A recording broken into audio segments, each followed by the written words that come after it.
네, 부하 여직원 강제 성추행 혐의를 받고 있는 오거돈 전 부산시장의 구속영장이 엊그제 기각됐습니다.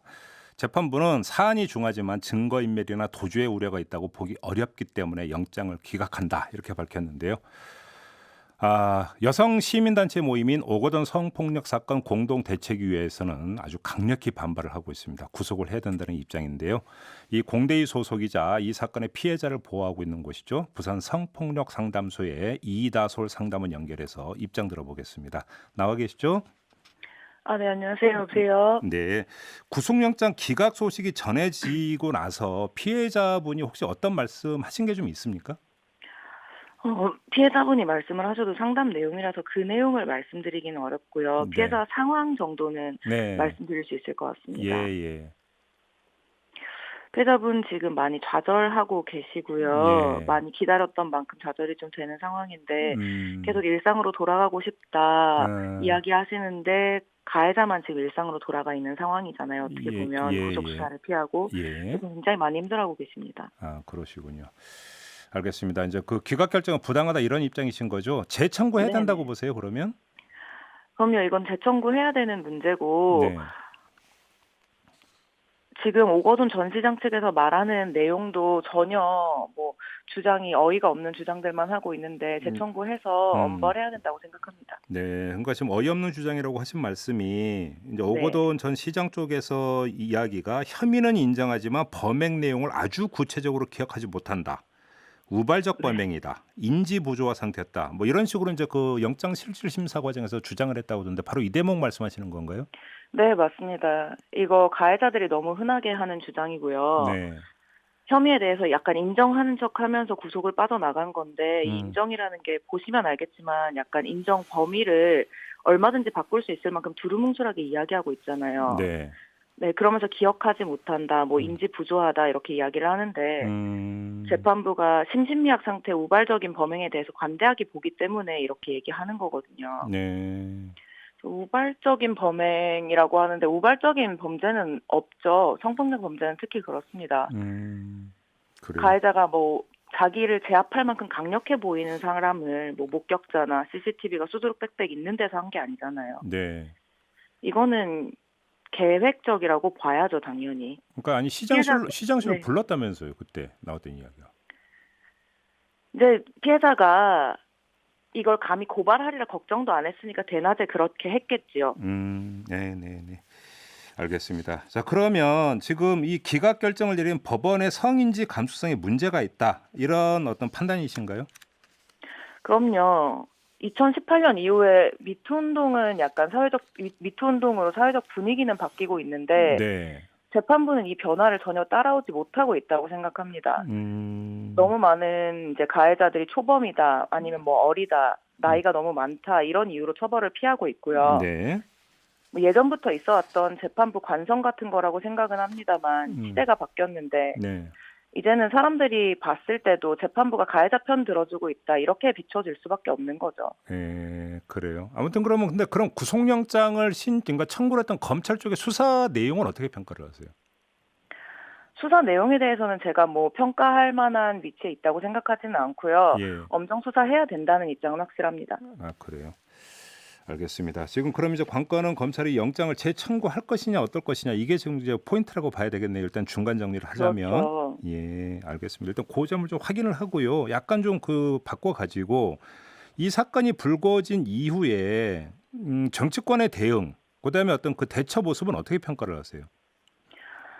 네, 아무래도 가해자가 사퇴를 한 상황이잖아요. 그러다 네. 보니까 예. 뭔가 가해자 한 개인에게 책임을 미루고 사퇴를 한 것으로 책임을 다했다고 생각하는 경향들이 있는 것 같은데, 네. 아니면 정치적으로 이용하려고 하거나요. 근데 음. 가해자가 사퇴했다고 책임을 다한 거는 아니잖아요. 그 사람이 미친 사회적 파장이 너무 크고요. 예. 그래서 특정 정당이 아니라 정치권 전체가 책임감을 느끼고 이런 음. 어떤 자정작용이 필요하다는 걸 인지해야 되는 부분이라고 생각을 해요. 예. 각 당에서 뭐 현 상황에 대해서 정확하게 입장 표명을 하고 음. 재발 방지를 위해서는 뭐 어떻게 정치인의 성범죄에 대해서 어떻게 할 것인지 눈에 보이는 대응을 내놔야 되겠죠. 이 네. 사건 정치적으로 이용하는 게 아니라 앞으로를 위해서는 오히려 이런 뭔가 책임감 있는 모습을 보여주는 게 가장 현명하지 않겠나 이런 생각이 예. 들어요. 근데 아무튼 근데 이게 이제 불거진 후에 오히려 이제 정치권에서 오갔던 공방은 진실이 무엇이냐의 부분보다는 뭐 민주당에서 선거 전에 사전에 알았느냐 못했느냐 뭐 이런 것들이었잖아요, 사실은. 그렇죠. 그런 식으로 이용되는 것 자체를 원하지 않았기 때문에 네. 피해자가 입장문도 밝히고 예. 한 것인데 이런 거에 대해서 전혀 피해자 입장은 고려하지 않고 정치적으로 이용하려는 거잖아요. 이 사건 자체를 뭐 예. 사건을 뭐 사태 시기를 어떻게 조정했다, 어떻게 예. 했다 하면서 예. 이거 자체가 정치적으로 이용하고자 하는 것인데 그게 아니라 이거는 음. 사건의 본질을 봐야 되는 부분인 거죠. 근데 오히려 그러면 그 정치권의 이런 움직임이 이 사건의 본질을 보는 부분, 그다음에 이런 문제를 그 재발을 막기 위해서 뭔가를 해야 되는 부분이 오히려 방해가 되고 있다라는 말씀이신 거죠? 그렇죠. 지금 뭐 사퇴를 언제 했냐, 뭘 언제 요구했냐가 중요한 게 아니라 네. 이제 정치 고위 공직자가 예. 성폭력을 저지른 부분에 대해서 예. 이것에 대해서 우리가 어떻게 재발 방지를 할 것인가 이 문제에 대해서 논의를 해봐야 되는 부분인 거죠, 정치인들이. 예. 알겠습니다. 다시 구속영장 기각으로 돌아가서 좀 크게 두 가지만 좀 여쭤볼게요. 일단 그 법원의 어떤 성인지 감수성 부족을 좀 지적을 하셨는데 그럼에도 불구하고 네. 이제 이 점을 봐야 될 것 같은데 사건의 성격이 그 안희정 충남지사의 위력에 의한 어떤 그 성폭력 사건과 거의 유사한 사건 아니냐라는 지적이 있었거든요. 근데 네. 그러니까 이게 이제 대법원에서 최종적으로 유죄 판단이 내려지지 않았습니까? 그럼에도 불구하고 그렇죠. 구속영장이 기각이 됐다라고 하는 것은 법원 안에서도 그러면 대법원의 안희정 지사에 대한 어떤 유죄 확정 판결에 대한 어떤 그 가장 기본적인 문제의식이 공유가 안 되고 있다 이렇게 봐야 되는 걸까요? 글쎄요, 이번 사건 같은 경우는 물론 안희정 사건과 비슷한 부분도 있겠지만 미투운동, 기존의 미투운동과 다른 지점이 분명히 있잖아요. 음, 피해자가 신상을 공개하지 않은 상태로 고위직에 네, 있는 가해자를 고발한 거니까요. 예. 그래서 이 부분에 대해서는 피해자 안전이 최우선인데 그것조차도 신경 쓰지 않은 것으로 보여요. 제가 봤을 때. 아, 그럼 어떤 말씀이죠? 좀 풀어주시면.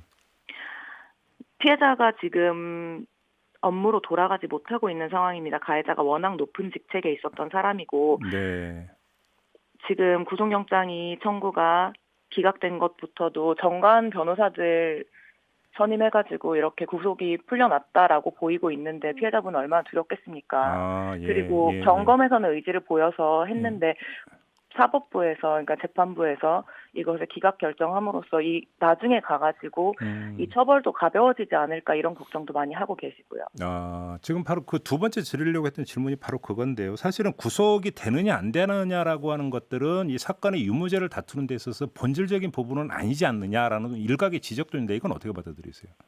네, 그렇게 볼 수도 있죠. 이게 뭐 유무죄를 다투는 일은 아니지만 네, 이건 의지를 보여주는 일이라고 생각하거든요. 예, 고위 공직자가 예, 범죄를 저질렀을 때도 우리가 사법부가 엄중하게 판결을 내린다라고 한 것이 아니라 이번 판결 같은 경우는 음, 거의 뭐 봐라 힘이 있는 사람은 범죄를 저지르더라도 중대한 범죄를 저지르더라도 뭐 구속 수사의 위험을 피할 수 있다 이런 걸 보여주는 결정이라고밖에 볼 수 없는 거죠. 아, 그래요. 근데 지금 조금 전에 그 이 정관 변호사를 말씀하시는데 어떤 분들이 지금 그러면 이 그 오거돈 전 시장 쪽 변호를 하고 있는 거예요?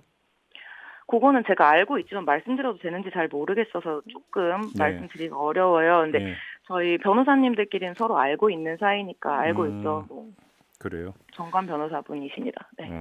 알겠습니다. 자, 그러면 지금 그 공대위가 구성이 되어 있지 않습니까? 네. 공대위 쪽에서 그럼 이후 지금 어떻게 대처할 계획이세요?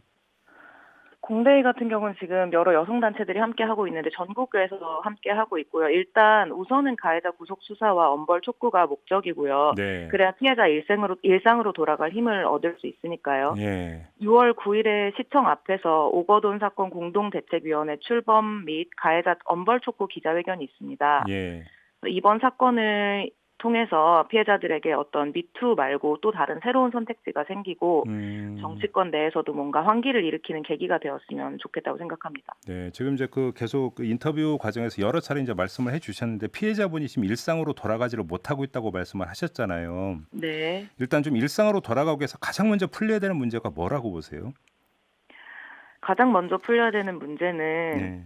너무 여러 가지가 있어 지금 뭐 하나하나 나열하지는 못하겠는데 당장 돌아가야 되니까 눈에 보이는 대책이 필요하겠죠. 시청에서든 아니면 경찰청에서는 2차 피해를 막을 수 있는 눈에 보이는 대책이 필요하고요. 예. 피해자가 뭔가 손에 닿을 수 있는 느낌의 눈에 보이는 대책이 필요하고 그리고 무엇보다 제가 지원하는 입장에서 꼭 드리고 싶은 말씀은 예.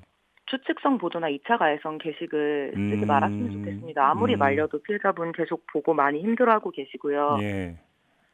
다시 출근하고 이제 동료들과 다시 일할 수 있도록 하려면 예. 대책도 대책이고 예. 사회적인 분위기도 마련되어야 된다고 생각합니다. 알겠습니다. 뭐 추측성 보도 이런 지적을 하셨는데 그것이 무엇이냐를 여쭤보는 것 자체도 좀 부적절한 것 같으니까 그냥 네, 생략을 하겠습니다. 네, 네네. 알겠습니다. 오늘 말씀 여기까지 들을게요. 고맙습니다. 네, 고맙습니다. 네, 지금까지 부산 성폭력 상담소의 이다솔 상담원이었습니다.